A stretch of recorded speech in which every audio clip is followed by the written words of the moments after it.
ओम नमः शिवाय। दोस्तों, हर हर महादेव। आज की वीडियो में भौम प्रदोष व्रत कथा का श्रवण करने जा रहे हैं। त्रयोदशी तिथि को प्रदोष तिथि का व्रत किया जाता है और प्रदोष तिथि भगवान शिव को समर्पित होती है। यह तिथि मंगलवार के दिन पड़ने की वजह से इसे भौम प्रदोष व्रत के नाम से जाना जाता है। भौम प्रदोष व्रत में कथा सुनने और कहने वाले को मोक्ष की प्राप्ति होती है, ऐसा हमारे धर्मशास्त्रों में बताया गया है। प्रत्येक माह के शुक्ल और कृष्ण पक्ष की त्रयोदशी तिथि को प्रदोष तिथि का व्रत किया जाता है। प्रदोष व्रत की तिथि जब मंगलवार को आती है तो भौम प्रदोष के व्रत नाम से जानी जाती है। भौम प्रदोष व्रत कथा सुनना और कहना बहुत ही पुण्यदायी माना जाता है। इस कथा से पूजा भी पूर्ण होती है।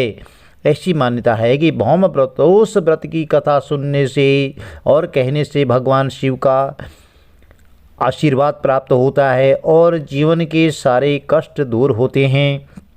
चलिए भौम प्रदोष व्रत कथा का श्रवण करते हैं।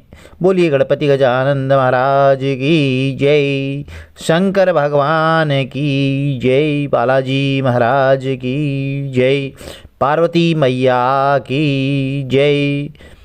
श्री सूत जी बोले, अब मैं आपको मंगल त्रयोदशी व्रत का विधि विधान बताता हूँ। मंगलवार का दिन व्याधियों का नाशक है। इस व्रत में एक समय व्रती को गेहूं और गुड़ का भोजन अवश्य करना चाहिए। इस व्रत के करने से मनुष्य सभी पापों और रोगों से मुक्त हो जाता है और इसमें किसी प्रकार का कोई संशय नहीं है। अब मैं आपको उस बुढ़िया की कथा सुनाता हूँ जिसने यह व्रत किया और उसे मोक्ष की प्राप्ति हुई। अत्यंत प्राचीन काल की घटना है। एक नगर में एक बुढ़िया रहती थी। उसके मंगलिया नाम का एक पुत्र था। वृद्धा को हनुमान जी पर बहुत बड़ी श्रद्धा थी। वह प्रत्येक मंगलवार को हनुमान जी का व्रत रख करके यथाविधि उनका भोग लगाती थी और इसके अलावा मंगलवार को एक न तो वह घर में लिपाई करती थी और न ही मिट्टी की वह खुदाई करती थी। यह दो काम वह नहीं किया करती थी। इसी प्रकार से व्रत रखते हुए उसे काफ़ी समय बीत गया तो हनुमान जी ने सोचा कि चलो आज इस वृद्धा की श्रद्धा कितनी है भगवान के प्रति यह परीक्षा लेते हैं। तो वे साधु का वेश बना करके उसके द्वारे पर पहुँचे। द्वार पर जाकर के बोला कि है कोई हनुमान भक्त जो हमारी इच्छा पूर्ण कर दे। तो वृद्धा ने यह पुकार सुनी तो बाहर आई और महाराज क्या आज्ञा है।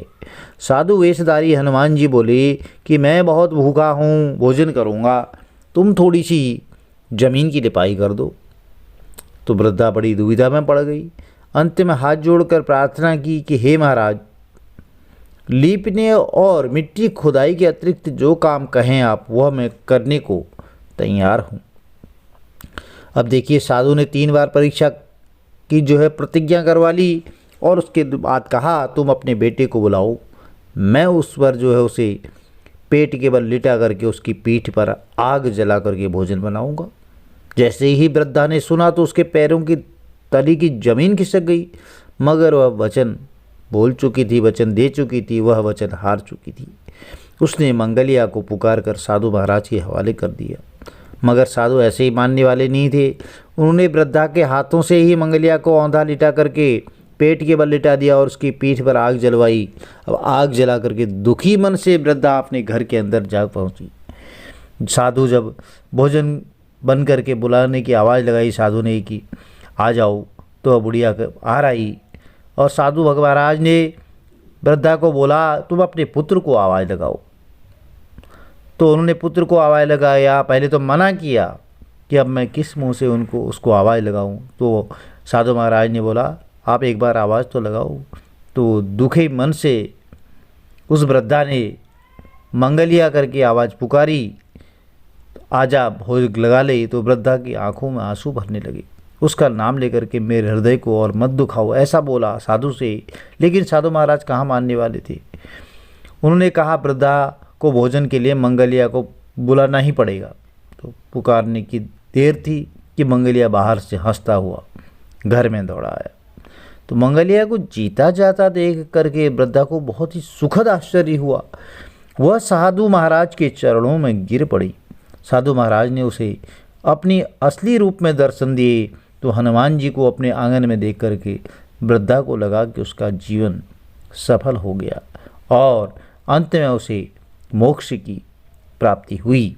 प्रिय भक्तजनों, यदि वीडियो में दी गई जानकारी आपके लिए लाभप्रद रही हो तो चैनल को लाइक शेयर सब्सक्राइब जरूर कीजिए, साथ में बेल आइकन अवश्य प्रेस करते हैं जिससे कि आने वाली वीडियोज की नोटिफिकेशन आपको ठीक समय पर मिलती रहे। भगवान भोलेनाथ का आशीर्वाद आपके कुटुंब में सदैव बना रहे। हर हर महादेव, जय माता दी। आपका दिन शुभ हो।